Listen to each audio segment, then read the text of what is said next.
Hey guys, welcome to CoffeeShop Vibes. Today we're going to talk about how to make coffee in a Chemex.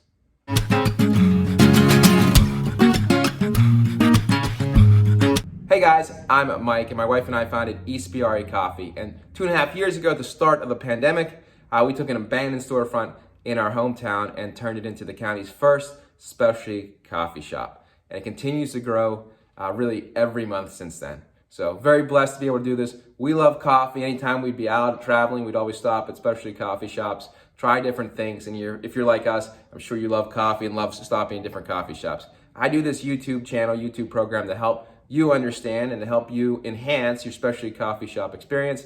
We get a lot of questions. I take some of our more commonly asked questions and share them on the channel to try to provide value from this side of the bar.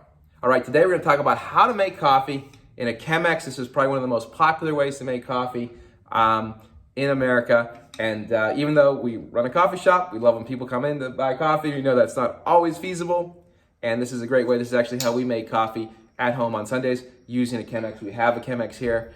We can do pour-over coffees. A lot of coffee shops will do pour-over coffees in something similar to this, if not a classic Chemex. There are a couple different sizes of Chemex, but the origin story of a Chemex is it was invented in 1941 by a German American who was an inventor, right? He created patents and he was a chemist, hence Chemex. So that's where the name came from. A lot of people think these originated in Scandinavia. Yes, they're very popular in Northern Europe, but it was actually patented here in America, in Massachusetts. So this is kind of your standard Chemex, and there's some tricks to making coffee in a Chemex. It's pretty straightforward. It's a nice, simplistic design, super popular. And it is really timeless design. People still rave about it. And I'm gonna share with you some of the secrets to making a good cup of maybe Ispirare coffee or your favorite specialty coffee in a Chemex. Now there are all types of different filters you can get. I like these filters, which are the natural filters. At one point there was a shortage of these during the pandemic, but they're widely available now. They look like this, they're squares. You could also get metal filters. These are very popular. Some of them have designs on them. I think that some of these don't drain as well as the paper filter. It's just a little bit more convenient, in my opinion, to use the paper filter. But whatever suits your, floats your boat, suits you, whatever. But a metal filter would sit in like this, and it'd be filled with coffee. So either way, again, I prefer these ones, the natural filters. Now the filter always happens to be the trick, I guess. People can never figure this out. But it's very simple. It's basically comes in 4 sides, right? Or has 4 pieces of paper. To do it right, there's the spout of the Chemex. Here's the paper. 3 to one side, 1 to the other side.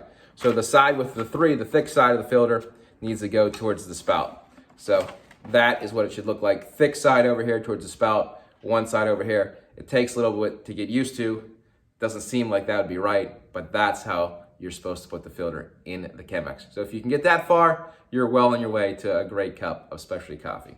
Now I'm gonna brew our decaf, which is actually Swiss water process, and it's chemical free. And there is some irony to a Chemex, right? Being invented by a chemist that really mocked or took the shape of a beaker, because today's coffees are super sprayed, I would guess is the word, or a lot of them have traces of chemicals on them. Because of pesticides and whatnot. And I know that's one of the things we do here in Ispirare. We focus on fair trade organic coffees. But just keep that in mind. A lot of people don't realize how chemically kind of enhanced, or not enhanced, but sprayed, really from a pesticide standpoint, that coffee is. I actually heard that coffee is the second most chemically treated crop in the world behind soybeans. So keep that in mind. A lot of specialty coffee shops are getting from very small farms, like we do with like some of our Kenyan coffees, or specialty coffees that we rotate in here seasonally, these single origin coffees. But if it's fair trade organic, obviously it's not going to have that. And if you like decaf, you want to find a water processed coffee that isn't decaf by chemicals, unless you want to drink that stuff. To each their own. Anyway, just a side note. Like I said, somewhat irony. That your people are using a Chemex to make coffee. All right, so let's do this. All right, now how to make coffee? Well, a Chemex always needs a tea kettle, right? It's like Mike and Amber, it's a pair, right? So I always say get a nice tea kettle.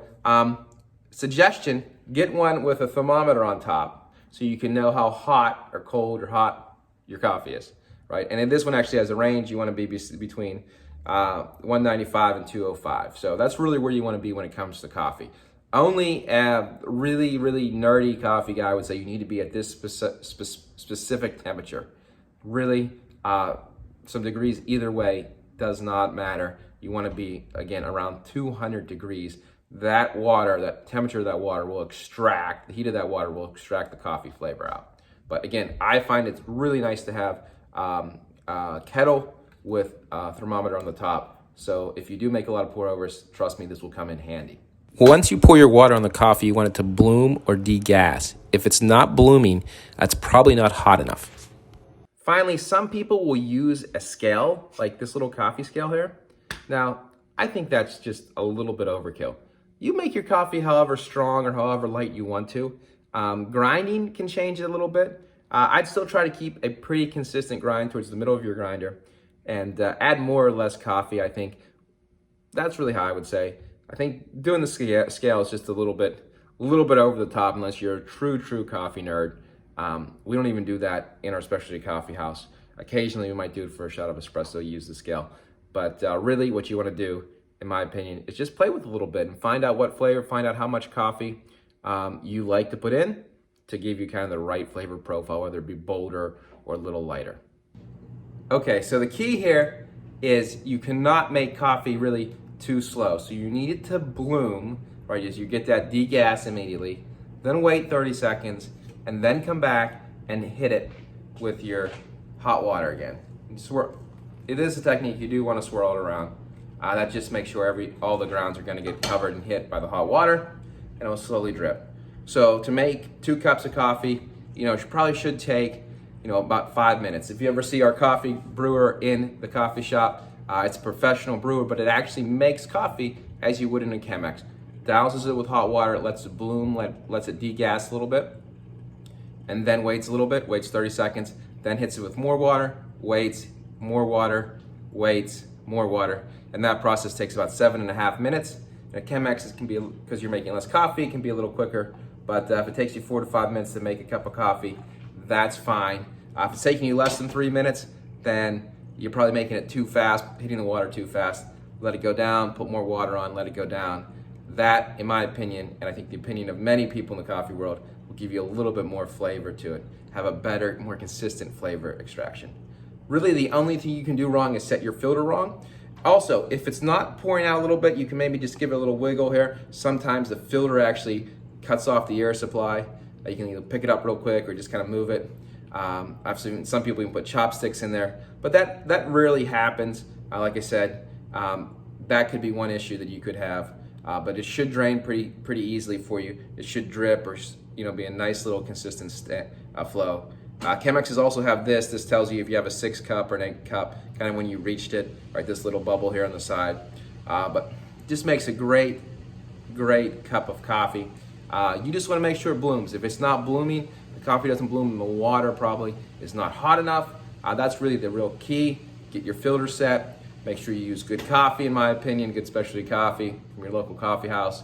And there you'll have it. You'll have a nice cup of coffee. When you're done, you can just take the filter off and pour a cup of coffee. I think I might just do that.